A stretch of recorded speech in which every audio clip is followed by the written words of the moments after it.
If you write in a search bar the most profound moment in gaming history, chances are that the results would relate to Hideo Kojima's Metal Gear Solid 2. This moment always stuck with me. Not because the ideas given themselves were revolutionary or because it was the best written, but because, unlike many other moments in Kojima's works, this moment didn't feel forced or absurd. Also, it seems to reach both hardcore fans of the MGS series and random people who never played it. And every time I see someone playing MGS2, I always look forward to their initial reaction to the scene. Recently, I was watching a certain streamer named Pomu Rainpuff, and her reaction was basically this. What? Jack, listen carefully, like a good boy.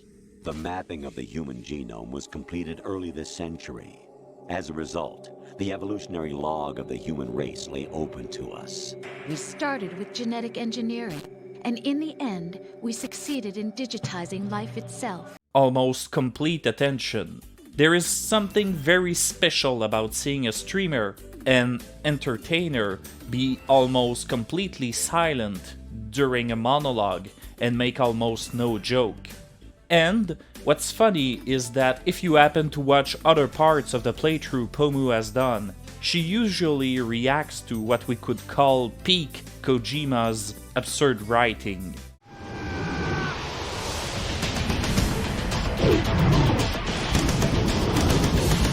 What is going on? Oh my god. Oh my god. What? Oh, snake?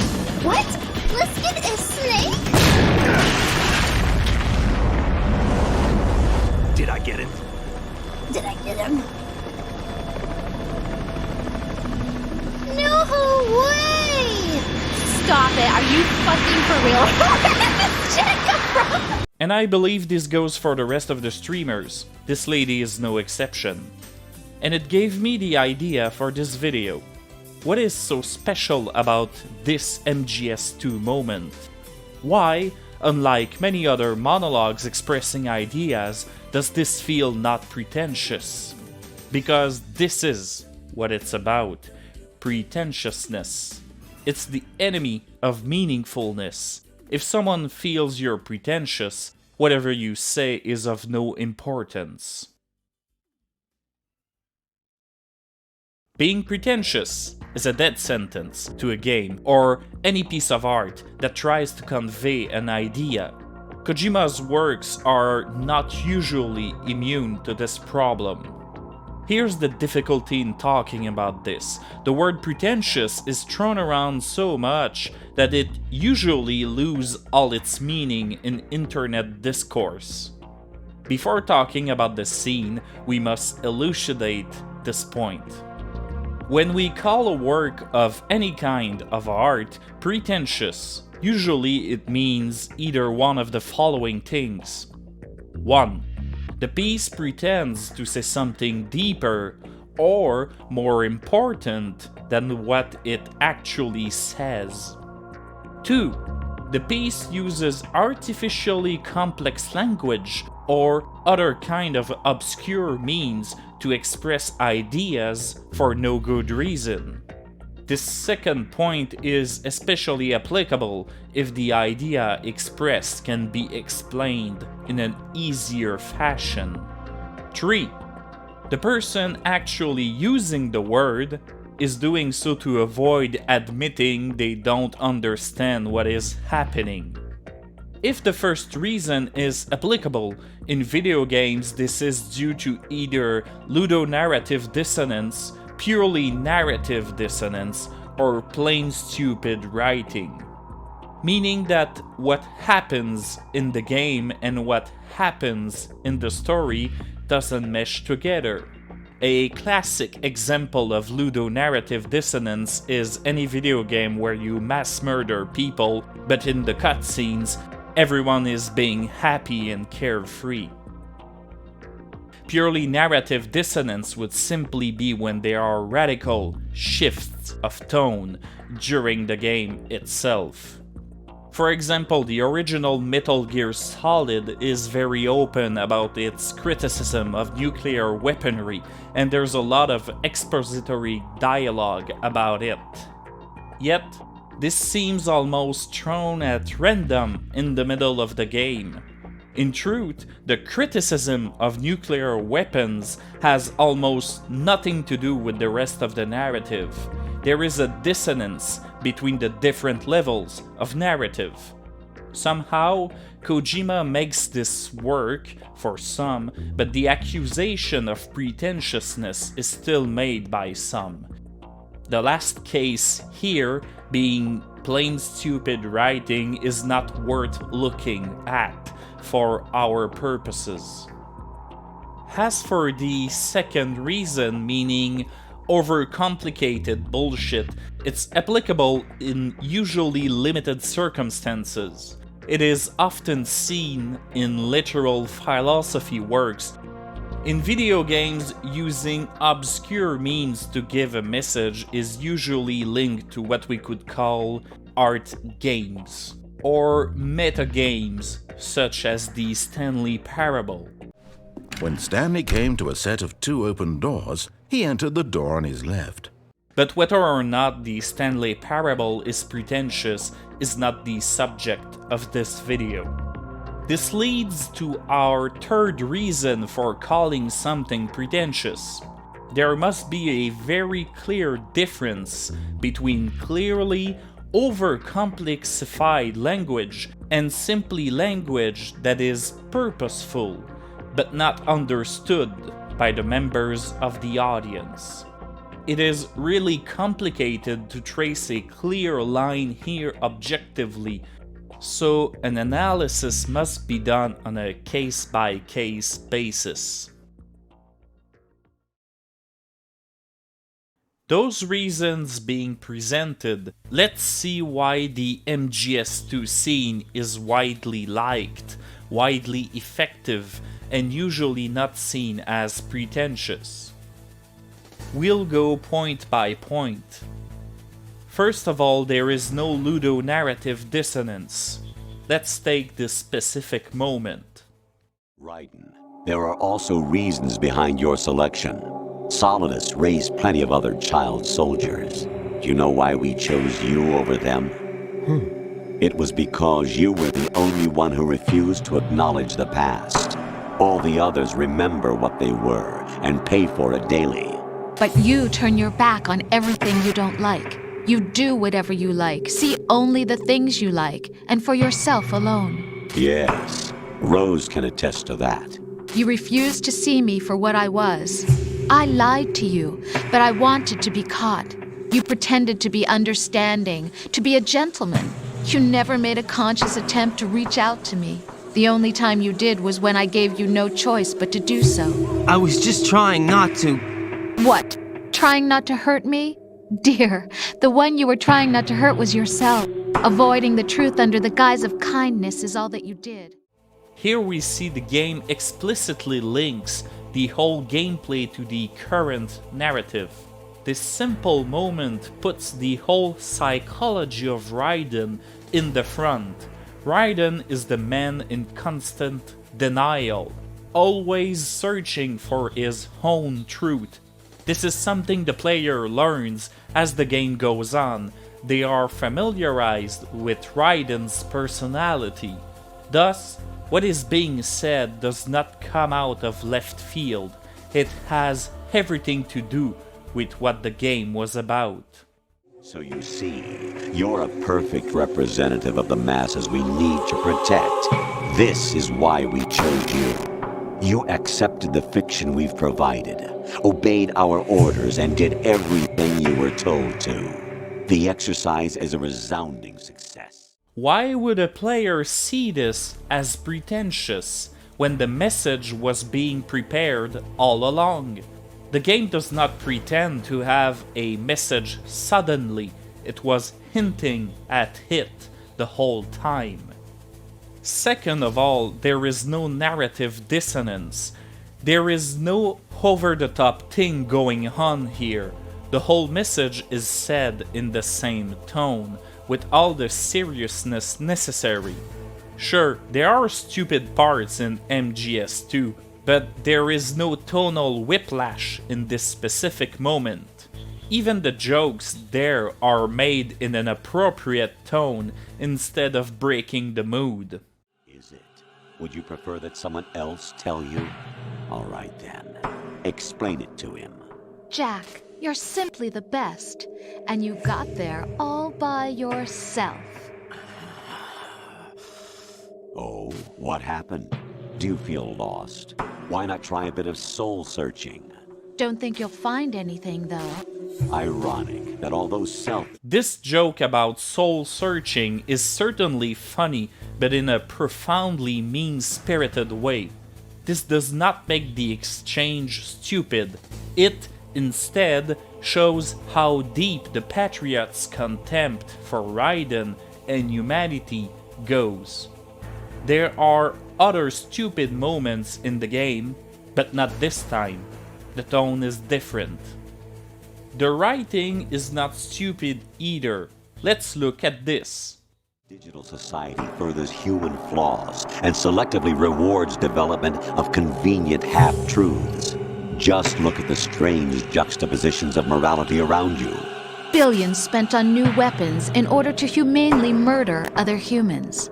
Rights of criminals are given more respect than the privacy of their victims. Although there are people suffering in poverty, huge donations are made to protect endangered species. Everyone grows up being told the same thing. Be nice to other people. But beat out the competition. You're special. Believe in yourself and you will succeed. But it's obvious from the start that only a few can succeed. You exercise your right to freedom, and this is the result. This is actually a thoughtful presentation of the problem of modern liberal societies. The idea that liberal rights that have been fought for and won in the end of the 1700s result in absurdities. It's something that has been touched upon since Marx during the Industrial Revolution. And even if we are past these times, at least in Western societies, inequities are still visible. What's interesting is that the game is not being preachy about this. It presents an existing problem and leaves the player to answer. It doesn't tell you, oh, by the way, capitalism bad. I'll come back to this in a minute.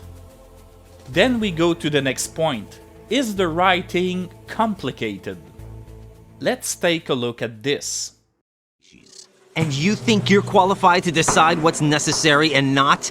Absolutely. Who else could wade through the sea of garbage you people produce, retrieve valuable truths, and even interpret their meaning for later generations? That's what it means to create context. I'll decide for myself what to believe and what to pass on. But is that even your own idea? Or something Snake told you. That's the proof of your incompetence right there. You lack the qualifications to exercise free will. That's not true. I have the right. Does something like a self exist inside of you? That which you call self serves as nothing more than a mask to cover your own being. In this era of ready-made truths, self is just something used to preserve those positive emotions that you occasionally feel. Another possibility is that self is a concept you conveniently borrowed under the logic that it would endow you with some sense of strength. That's crap! Is The idea given here is fairly simple. What is being said there is that individuals do not have enough qualifications to choose what is good or bad. The self is used to give individuals greater importance than what they truly have. In truth, what the Patriots are saying is that individuals are essentially powerless but act as if they had strength. And in acting as such and wanting to preserve this illusion of freedom and power, actually act in a way that is counterproductive to humankind. It creates a society of individuals all working against each other because only a few can succeed. The Patriots accuse Raiden of believing himself to be above the masses when he is actually part of them, that he's not really an individual, he's part of the problem. He thus lacks the qualifications to exercise free will. And if this writing is complicated for some people, it is at least complicated for a purpose. What I mean is, there doesn't seem to be an obvious alternative way to express these same ideas in simpler terms, in the context of the narrative. There is no over-complexification. Moreover, there is no use of obscure symbolism. The talking points are all based on pragmatic examples, such as this right there. There are things not covered by genetic information. What do you mean? Human memories, ideas, culture, history. Genes don't contain any record of human history. Is it something that should not be passed on? Should that information be left at the mercy of nature? We've always kept records of our lives, through words, pictures, symbols, from tablets to books. But not all the information was inherited by later generations. A small percentage of the whole was selected and processed, then passed on. Not unlike genes, really. That's what history is, Jack. But in the current digitized world, trivial information is accumulating every second, preserved in all its triteness, never fading, always accessible. Rumors about petty issues, misinterpretations, slander. All this junk data, preserved in an unfiltered state, growing at an alarming rate. It will only slow down social progress, reduce the rate of evolution. Raiden, you seem to think that our plan is one of censorship. Are you telling me it's not? You're being silly. What we propose to do is not to control content, but to create context. Create context. The digital society furthers human flaws and selectively rewards development of convenient half-truths. This point is even easier to understand in our current times than before. There's a wiki for everything. All information is preserved on the internet, regardless of how insignificant it actually is. But the past wasn't this way. It was impossible to preserve everything. Lost information was common. We can just take a look at how little we know of the beginning of Western philosophy. Everyone can learn today about Plato and Aristotle, for example. What about other philosophers? Plato and Aristotle weren't the only ones. What about Protagoras? The only information we have on him comes from adversaries. All his texts are lost. And that guy wasn't nobody in his time. He was a rich man with great political and intellectual influence. That's why Plato and Aristotle talked about him. What about figures like Anacharsis, from whom basically only the name remains? Plato and Aristotle were saved, selected, because they were considered more adequate at a certain point in time. The rest was basically forgotten. And it's easy to forget, before the internet was invented, all you needed was a fire, or misplacing documents. Or, before writing was invented, when simply stopping to tell a story orally by tradition was sufficient to forget. Civilizations were wiped out and forgotten, which made cultures, philosophy, and history go in a single direction. But today, this selection of information is much more difficult.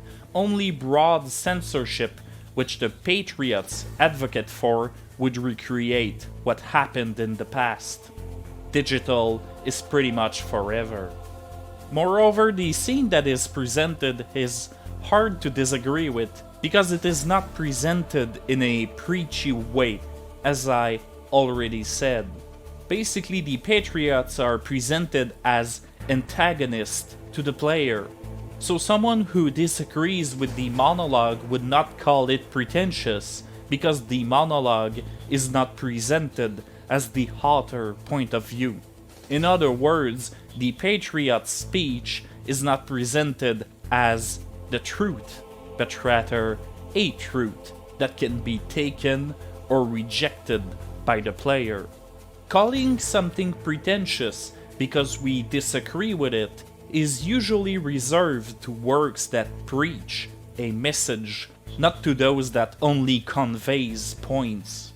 Thus, whether we agree or disagree with the Patriots here, we are in a situation where it is difficult to feel dissatisfied. In fact, interestingly enough, the opposite viewpoint is not given by a protagonist truly. Solidus Snake, the main antagonist, is spending the whole game trying to overthrow them. In short, both sides of the question are occupied by antagonists. That is why this scene is so powerful. It can't be called pretentious easily. That's why anyone can get into it.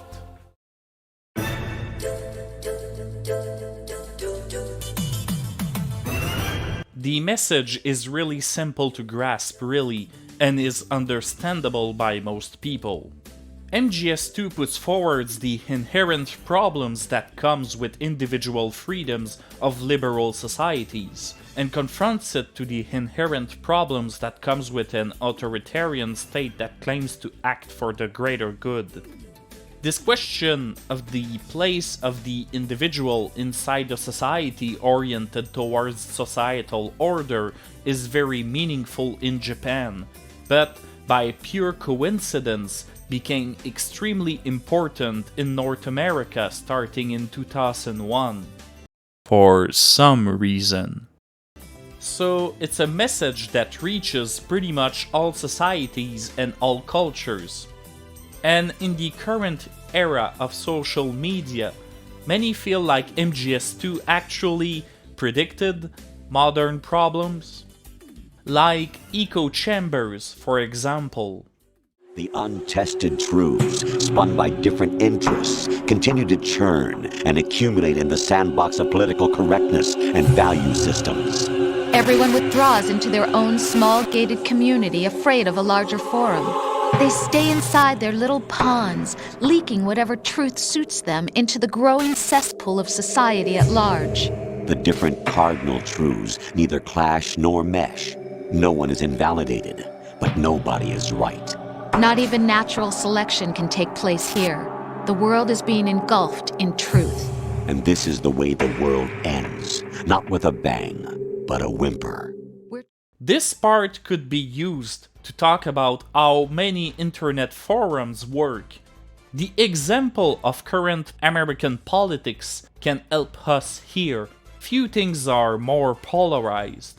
People don't try to find competing point of views.